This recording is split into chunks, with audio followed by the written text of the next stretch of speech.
ஒரு தடவை நபி ஸல்லல்லாஹு அலைஹி வஸல்லம் அவர்கள் ஃபஜ்ர் தொழுகையை முடித்து விட்டு வந்து சஹாபாக்களுக்கு முன்னால சொன்னார்கள், உதிலத் ஷஹாதத்துல் ஸூர் பில் இஷ்ராக்கி பில்லாஹ். 3 தடவை சொன்னார்கள். அல்லாஹ்வுக்கு இணை வைப்பதற்கு நிகரானது தான் பொய் சாட்சி சொல்வது. அதாவது அல்லாஹ்வுக்கு இணை வைப்பது அல்லாஹ் மன்னிக்கவே மாட்டான், மன்னிக்கவே முடியாத ஒரு குற்றம் இணை வைப்பது.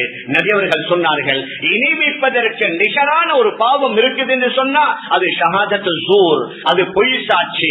சொல்லிவிட்டு அதற்கு ஆதாரமாக குர்ஆனுடைய இந்த ஆயத்தை ஓதுகின்றார்கள். ஃபஜ்தனிபு அஹ்லர் ரிஜ்ஸி, குர்ஆனுடைய அந்த ஆயத்தை ஹஜ்ரத் ரசூலுல்லாஹி ஸல்லல்லாஹு அலைஹி வஸல்லம் ஓதுகின்றார்கள். நீங்க அசுத்தமான விக்கிரக வணக்கங்களை செய்வதிலிருந்து உங்களை பாதுகாத்துக் கொள்ளுங்கள். ஃபஜ்தனிபு கௌலல் ஸூர், பொய் சாட்சி சொல்வதிலிருந்தும் நீங்க தவிர்த்து கொள்ளுங்கள் என்று குர்ஆனுடைய ஆயத்தை ஓதி பொய் சாட்சி சொல்வது இணை வைப்பதற்கு நிகர்.